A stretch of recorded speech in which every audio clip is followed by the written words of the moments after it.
Tal como foi dito aqui, eu comecei minha vida profissional como jornalista. E tendo exercido durante quase 9 anos essa atividade, eu sou rigorosamente não um palestrante ou conferencista, eu sou um contador de histórias.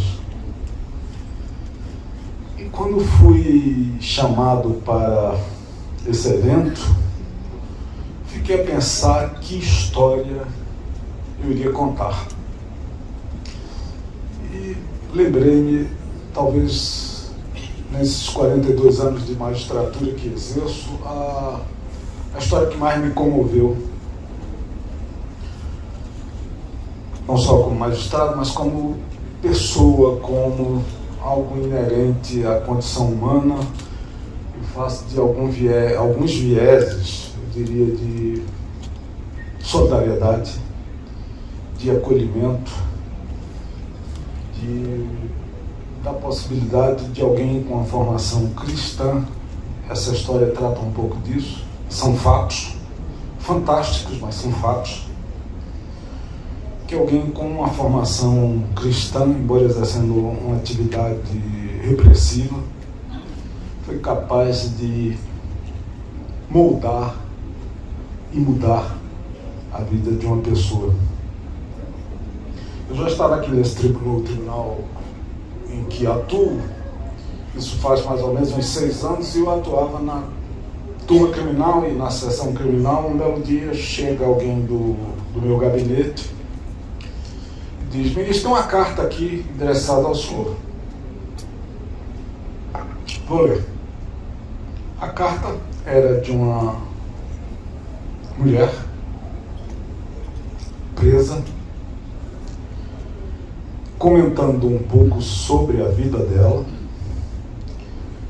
No somatório de condenações tinha cerca de 30 e tantos anos, razões: tráfico de entorpecentes, e ela narrava o momento em que ela se encontrava naquele instante que me mandava, e eu percebi logo. O primeiro era uma pessoa de condição de educação formal muito curta.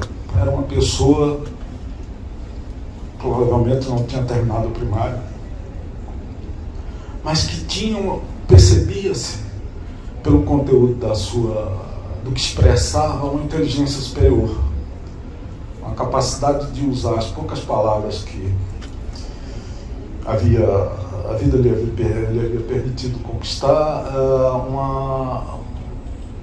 um estilo, eu diria até um estilo literário. E ela falava, dentre outras coisas, ela me pedia 2 coisas. Primeiro, havia um processo que estava comigo, dos tantos processos que ela havia respondido, havia um caso que estava comigo em recurso especial. Ela me pediu o que todo mundo pede: agilização. Falava em recuperação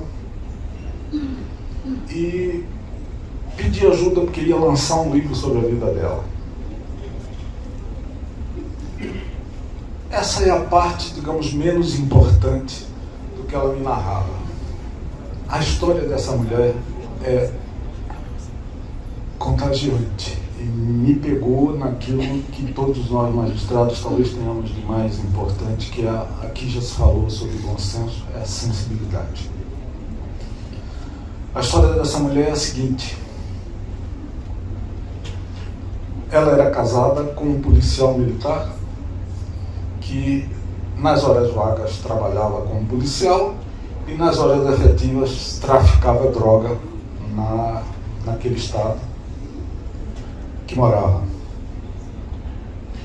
O marido, em função dessa dupla atuação, foi morto num confronto com, não lembro se com a própria polícia nessa altura ou se com um bando contrário.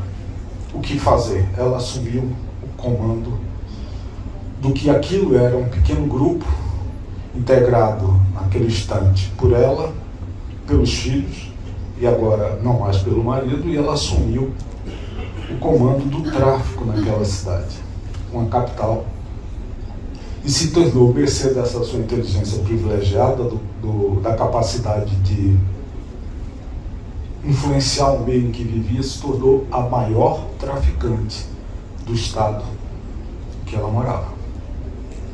Quando eu falo maior traficante, eu falo de pessoa que, por exemplo, tinha contatos diretos com os traficantes da Bolívia, Paraguai, e era como que uma sócia privilegiada do PCC. Quando essa mulher entra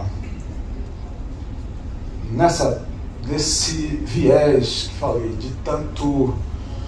de influenciar a droga naquele estado, ela caiu no radar da Polícia Federal e chefiava o setor de investigação da Polícia Federal. Vamos chamá-lo de João. João era não delegado, era o agente responsável pelo combate, digamos, pelas diligências, pelas investigações no tráfico de drogas daquele estado. Passou a seguir na investigação a vida daquela mulher e da sua família. E ela foi presa uma primeira vez. Conseguiu sair por força de medida judicial. Foi presa uma segunda vez. Conseguiu sair. Voltava ao caminho que não tinha para ela mais retorno, como sair daquilo. E sempre essa relação que estabeleceu do policial, chefe da investigação, e a pessoa que estava sendo investigada passou a se tornar uma relação pessoal. A partir de um momento em que ela identificou no João, o homem que era o encarregado de observar os passos dela, ela passou a ter raiva, ódio do João. Até que um dia, e em algumas situações, o filho e a filha o genro já tinha sido preso, estava preso, não conseguia sair. Enfim, a família estava bastante vulnerada pela polícia na sua atividade. E um dia elas iam pela BR com destino a São Paulo para pegar uma grande carga de cocaína, e porque fiscalizada, quando ela já estava perto do Rio de Janeiro, mas ainda na estrada, ainda no Rio de Janeiro, João e companhia dela, da Polícia Federal, a cerca e prende pela enésima vez. E esse encontro é tão difícil para ela que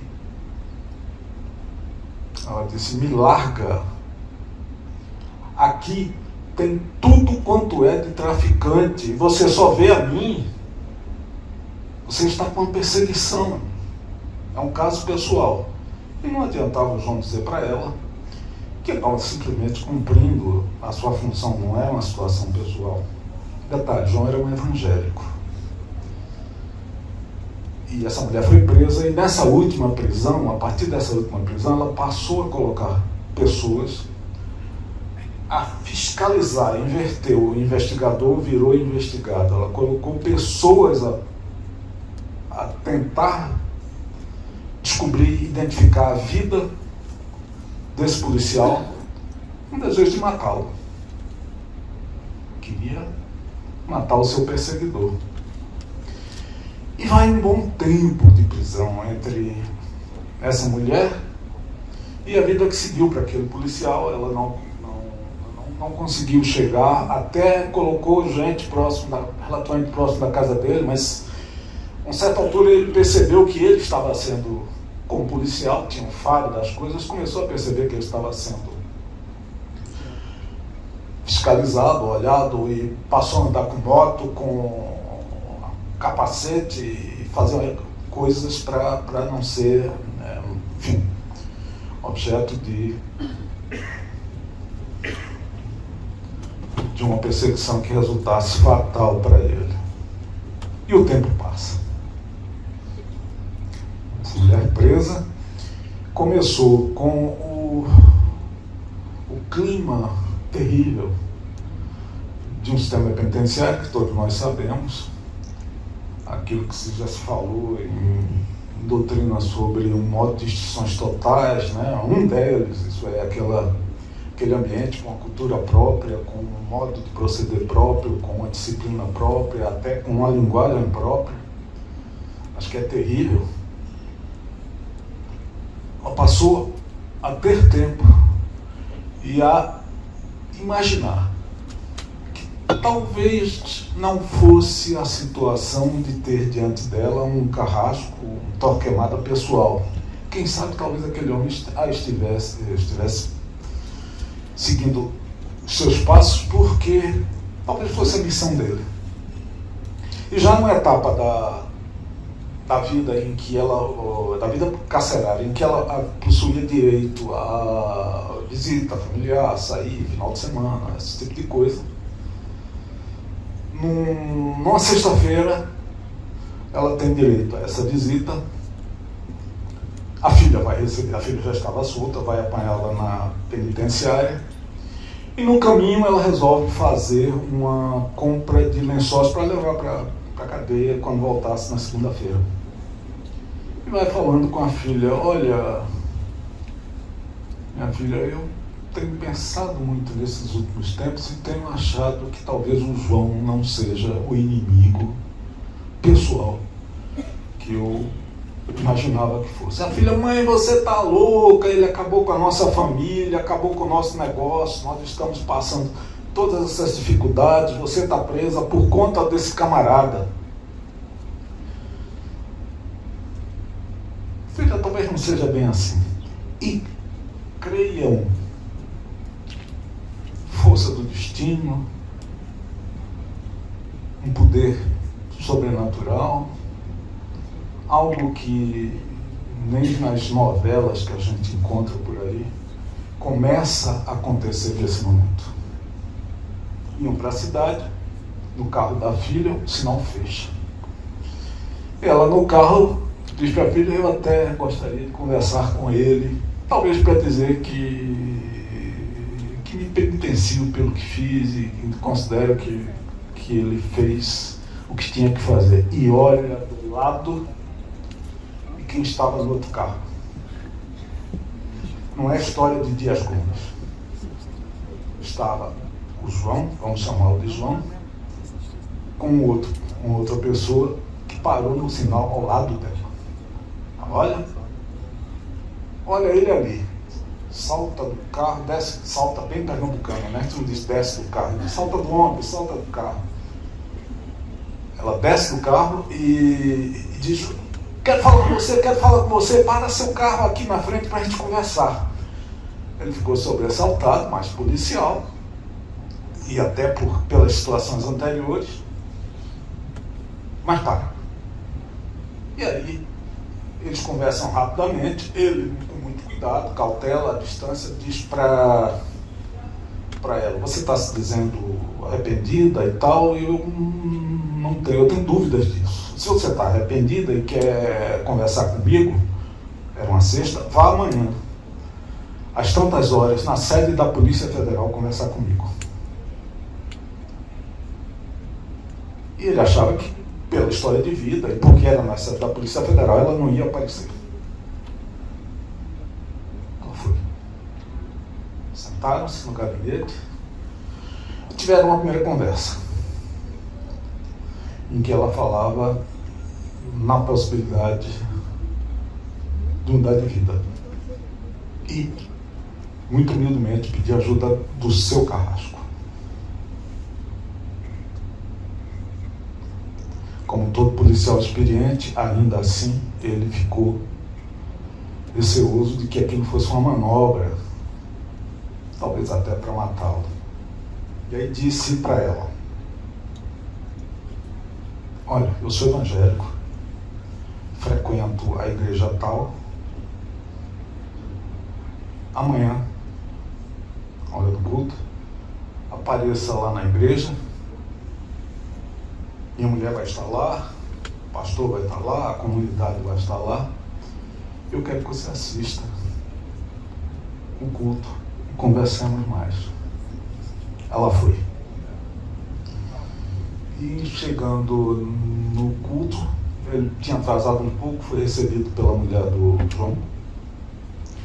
E antes que ele chegasse, o culto começou, ela pediu a palavra e como que fez uma catarse da sua vida.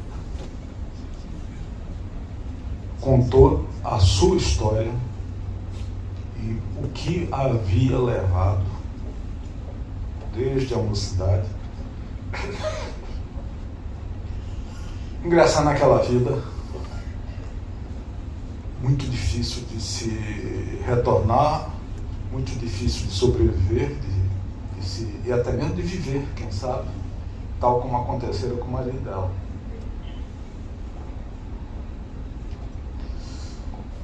Quando chega o policial naquele local, aí no tempo, a mulher conta essa história, ele começou a mudar, quem sabe, do pensamento, essa mulher realmente quer mudar de vida. E lançou um olhar de empatia sobre ela. E aí a novela continua dessas coisas extraordinárias que, repito, em 42 anos eu nunca vi igual. Eles começam a conversar e o que descobrem? Primeiro, eles moravam no mesmo bairro. Segundo, a mãe do João frequentara o mesmo centro para pessoas de terceira idade do bairro juntas. Terceiro, a filha do João estudava no colégio da filha dessa mulher. E inclusive já tinha ido para a casa dela estudar. As duas juntas.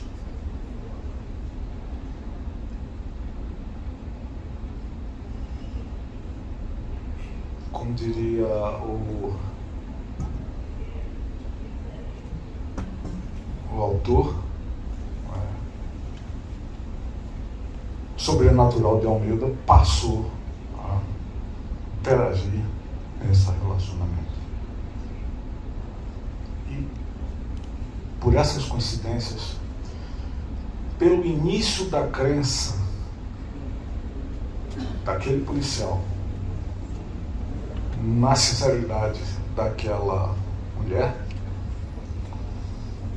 o seu perseguidor tornou-se o seu grande tutor. A partir daí, primeiro, ele investiu na possibilidade de que essa mulher pudesse trabalhar, pudesse arranjar um trabalho externo, e aí conseguiu um emprego para ela, desses empregos temporários. Ela foi pintora de parede, ela arrumava casas, e ele sempre dando um apoio para ela superar as dificuldades. E nesse momento, ela ainda em regime semiaberto, a maior dificuldade, a grande ajuda que o policial pôde emprestar foi o retorno dela à prisão. Por quê? Porque, sendo ela a maior traficante daquela cidade, toda vez que ela saía, os presos pediam que ela trouxesse droga para a cadeia. E vejam que dificuldade, como é difícil resgatar a vida de alguém que se encontra nessa situação, presa, com uma marca na testa de traficante, com a necessidade de voltar para a prisão e com uma comunidade ali lhe cercando, obrigando e pedindo que trouxesse droga. E o papel desse policial foi fundamental para que ela conseguisse sobreviver nessa história. Eu não acreditei quando ela falou nisso. Também já sou experiente, eu não acreditei nessa história. Ela dava o nome do cidadão, desse policial, tinha informação do estado em que eles viviam, e a primeira providência, eu achei a coisa tão extraordinária que a primeira providência que eu fiz foi ligar para aquele estado e saber se tinha um policial chamado João encarregado do setor de investigações na área de drogas. Tinha. Qual é o telefone dele? Tal. Eu ligo para o João. João, eu recebi essa carta tal. Isso é verdade? É, doutor. E ainda tem mais. Ele me contou mais outras coisas desse relacionamento, por exemplo, essa história de que ele já soubera que estava sendo perseguido e estava tomando medidas para evitar que fosse assassinado por ela e tal. Veio uma informação que ele me mandou. Eu contei essa história para um colega que eu digo jornalista, e ele quis transformar isso numa série. Talvez um dia isso venha ao público, porque essa é uma história extraordinária, mas que não termina ali. Um belo dia eu recebo um telefonema dele, dizendo: ministro, olha, a nossa fulana está em regime aberto e eu estou tentando fazer uma visita ao senhor com ela. Eu só preciso que o senhor confirme que aceita nos receber para o juiz das execuções. E eu vou aí. O lugar que ela estava, eu direi a vocês, onde ela mora, é muito mais distante, antes do Rio. Então, é distante daqui. E chegaram lá. Foram me visitar.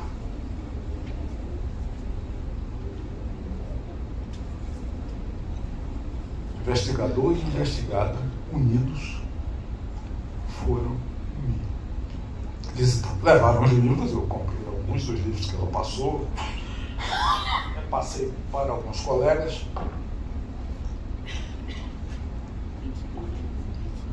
Tentei agilizar o processo, mas era um dos tantos. Cheguei a falar com o juiz da execução para saber a situação dela, obviamente sem interferir no caso. Mas, e se isso tem 6 ou 7 anos, há pouco eu tentei resgatar as informações e sobre a situação dela, porque a partir de então eu passei a me preocupar com a vida, ou a sobrevida dessa mulher e dele, que generosamente, certamente por uma personalidade moldada também pela religião, teve a sabedoria de perceber que nem todos os casos de pessoas que estão ali no sistema penitenciário são impossíveis de recuperação. Eu trabalhei 3 anos no sistema penitenciário antes de ser magistrado. Eu acredito nisso. Resgatando essas informações, as notícias que eu tenho, ela está solta, casou, está morando no interior daquele estado, num sítio, com uma vida distante daquele passado. Ele se aposentou, montou uma pequena empresa de segurança e vigilância, que era a área de especialidade dele, e continua na capital, certamente levando hoje na sua história o desafio de ter conseguido, pelo menos em relação a uma pessoa, fazer a mudança, conseguir resgatá-la de um cenário extremamente difícil como é no STJ. Que tipos de infrações nós lidamos basicamente? E o que foi isso? O que aconteceu? Ao meu ver, certamente há uma forte relação entre uma crença a que essa mulher introjetou, fundamentalmente também e principalmente também porque houve um guia, houve alguém que ainda eventualmente insensível até um certo ponto pela profissão, ele tem que prender bandido, como disse a ela naquela última prisão: eu estou aqui fazendo meu papel, não tem nada contra você, eu estou cumprindo meu papel. E a profissão traz isso, não é? O policial traz esse viés, mas que conseguiu ter um olhar de acolhimento, de misericórdia, de capacidade de unir o desejo que logo a seguir para ele se manifestou como sincero. E há uma frase de um pensador, morreu há pouco tempo aqui, Antônio Testa, há pouco tempo. Ele dizia que o traficante de drogas é um serial killer. E é. Traficante de drogas, pela capacidade que tem da pulverização. Interessante que ela, conversando comigo, só o parênteses, ela falou: mas olha, você gosta de droga e tal, e você usava? Disse: não, doutor, nunca usei droga, eu era profissional, meu negócio era vender, porque eu sabia que se eu usasse eu não saía. Nunca usei, nem minha família nunca usou. E esse é um exemplo de que, se unirmos as crenças, direito é mais do que uma teoria, direito para mim também é uma crença.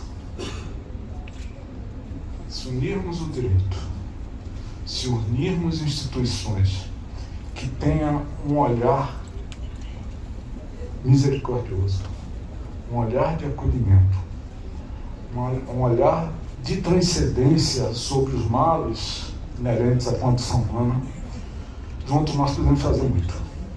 Essa era a historinha que eu queria contar para vocês hoje. Obrigado pela paciência.